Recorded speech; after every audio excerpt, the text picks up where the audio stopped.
हम देखते हैं कि किंग कोजू और रिंग कोजू, उनकी सेना अब मल्टीवर्स में आने लगती है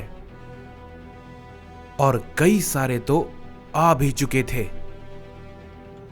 उन सभी को देख के गोकू कहता है, सब तैयार हो जाओ, अब सभी को लड़ना होगा। गोहान कहता है, डैड मैं बिल्कुल तैयार हूं। तभी रैडिट्स भी कहता है, मुझे नहीं पता कि मेरी ताकत इन सब के लिए कितनी ज्यादा कैपेबल है, लेकिन मैं भी पीछे नहीं हटूंगा, मैं भी तैयार हूं। ये कहते ही रैडिट्स अपनी पावर को बढ़ाता है और सुपर सैयन गॉड फॉर्म में ट्रांसफॉर्म हो जाता है। तभी ब्रोली भी कहता है, लगता है अब हमें भी थोड़ा हिसाब बराबर करने का मौका मिलेगा।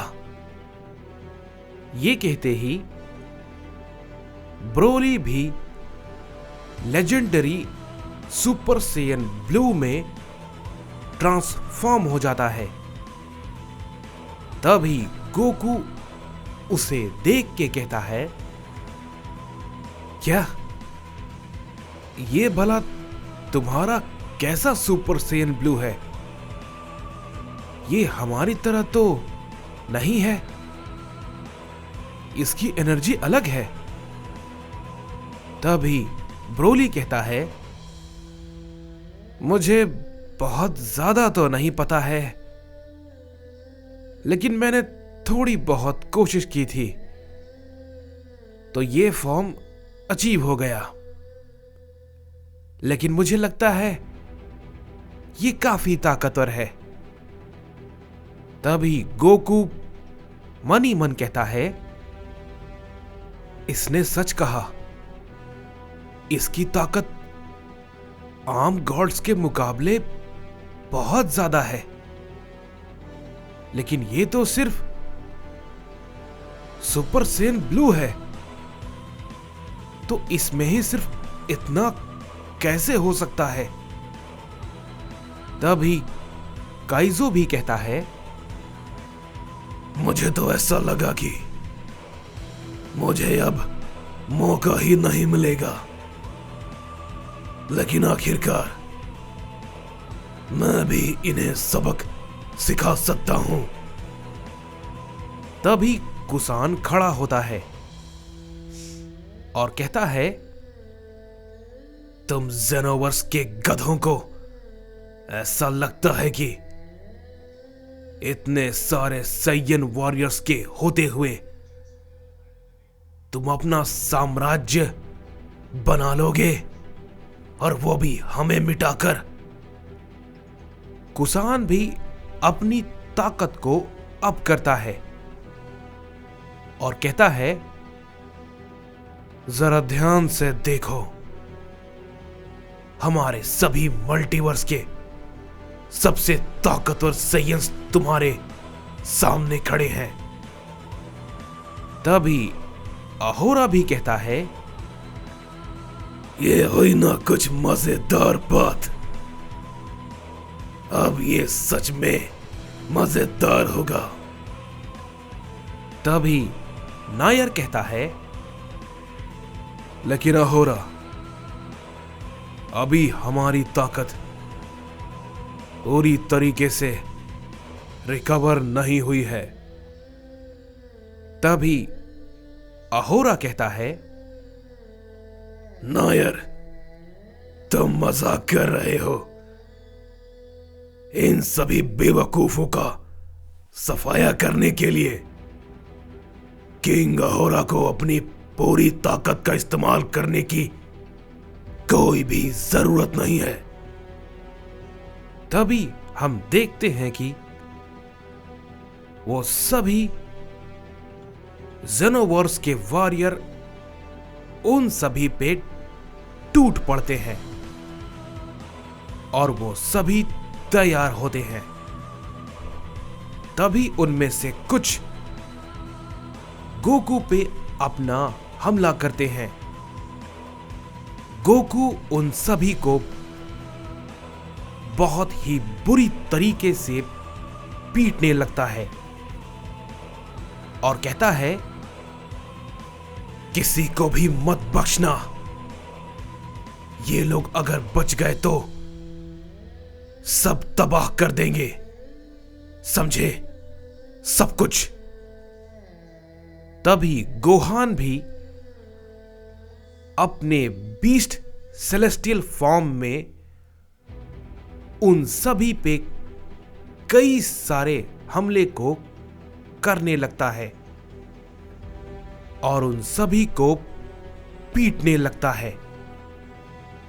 रेडिट्स के सामने कुछ लोग आते हैं और रेडिट्स उन सभी पे अपना हमला करता है, लेकिन वो लोग उसके हमले को पकड़ लेते हैं और उससे कहते हैं, बहुत जी लिए तुम, समझे?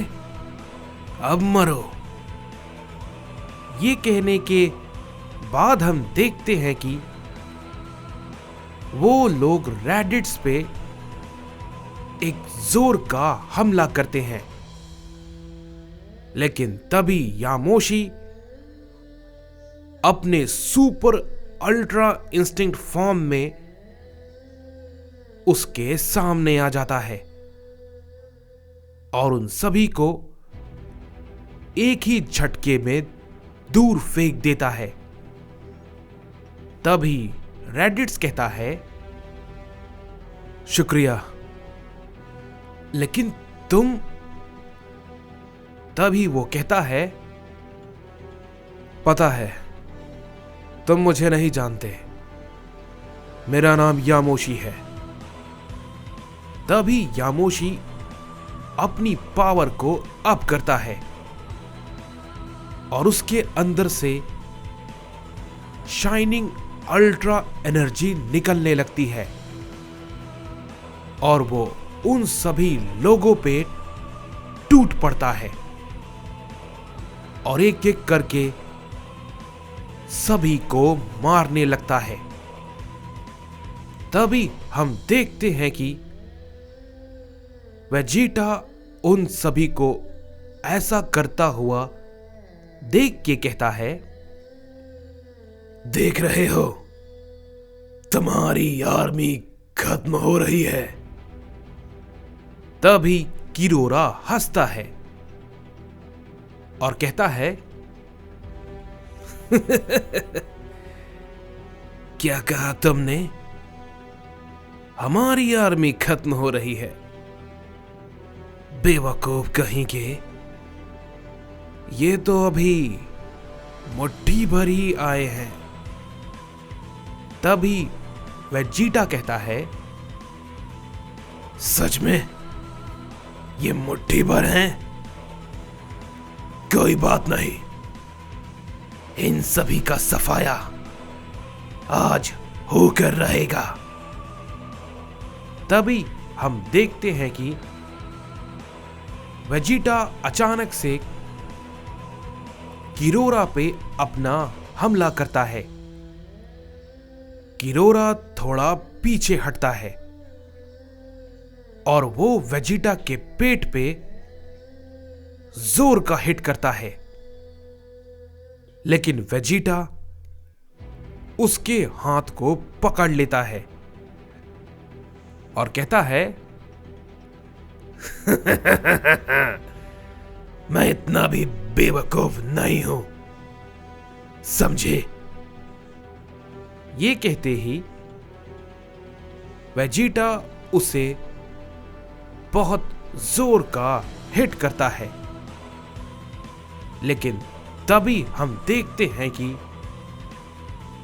एक और वॉरियर बीच में आके वेजिटा के पंच को रोक लेता है और उसे वो बहुत जोर का हिट करता है। वेजिटा उससे थोड़ा पीछे हट जाता है। तभी किरोरा कहता है, क्या साइमन, तुम मेरी लड़ाई के बीच में क्यों आए? तभी साइमन कहता है, तुमने देखा नहीं क्या उसने किंग कोजू को कैसे मारा? तुम इसे ऐसे नहीं हरा पाओगे। इसने जेनोवर्स के मिड चेंबर के आखिरी पायदान को पार किया है। ये इतनी आसानी से नहीं हारेगा और ना ही ये इतना कमजोर है, समझे? तभी वेजिटा कहता है, सही कहा, अब तुम समझ रहे हो। लेकिन जल्द ही ये लड़ाई अपना मोड़ बदलेगी और इसका अंजाम तुम्हारे सामने होगा। तभी हम देखते हैं कि हमें अब कोडारा को दिखाया जाता है, जो कि उस ओमनीपोटेंट को ढूंढने में लगा हुआ था और वो मन ही मन कह रहा होता है, समझ में नहीं आ रहा है कि मल्टीवर्स से कोई ऐसा भी ओमनीपोटेंट या ओमनी किंग तो जिंदा नहीं बचा है, तो फिर ये कौन है जो कि मल्टीवर्स से आया है? क्या मैं जो सोच रहा हूं उसका मकसद सच में वही है, ताकत हासिल करना, या फिर कुछ और?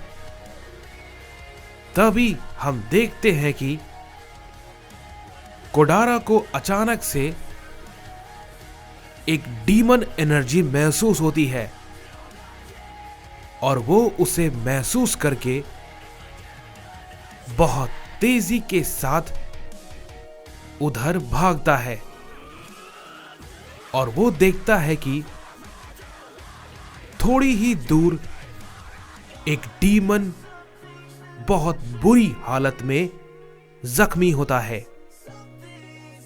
कोडारा उसे देख के बहुत ज्यादा हैरान होता है और कहता है, क्या? लेकिन ये डीमन तो काफी उच्च स्तर का डीमन है, ये काफी ताकतवर है, लेकिन इसकी इतनी बुरी हालत भला किसने की? तभी वो डीमन कहता है, कोडारा, तो तुम भी मुझे यहां पर मारने आए हो? तभी कोडारा कहता है, नहीं, अभी तुम्हारी हालत देख के तो मेरा ऐसा कोई इरादा नहीं है। मैं घायलों पर हमला नहीं करता। तभी वो डीमन कहता है, तुम जिसकी तलाश कर रहे हो मुझे पता है कि वो कौन है। उसे तो मैंने पकड़ लिया था, लेकिन मुझे नहीं लगा था कि एक मल्टीवर्स का ओमनीपोटेंट इतना ताकतवर होगा। तभी कोडारा ये सुन के चौंक जाता है और वो कहता है, क्या? कौन है वो? बताओ मुझे। तभी वो डीमन कहता है, मैंने भी जानने की कोशिश की, लेकिन मैं सिर्फ इतना जान पाया कि वो ओमनीपोटेंट ओमनी किंग जेनोसामा के मल्टीवर्स से है। और उसके 3 भाई थे। इससे पहले मैं उसके दिमाग को और पढ़ पाता, उसने मेरी ये हालत कर दी। उसके भाई बहुत पहले लड़ाई में मारे जा चुके थे और अब वो अकेला है, लेकिन बहुत ज्यादा खतरनाक। तुम भूल से भी उसके सामने मत जाना, वरना तुम भी मारे जाओगे। ये कहते ही वो डीमन मर जाता है। तभी कोडारा कहता है, कुछ भी समझ नहीं आ रहा। मल्टीवर्स 6, जेनोसामा का मल्टीवर्स, लेकिन वहां तो ना कोई ओमनी किंग बचा, और दूसरा ये बहुत ही अजीब है। और इतना ताकतवर, आखिर कौन है वो ओमनीपोटेंट? मुझे पता लगाना होगा। कहां हो तुम?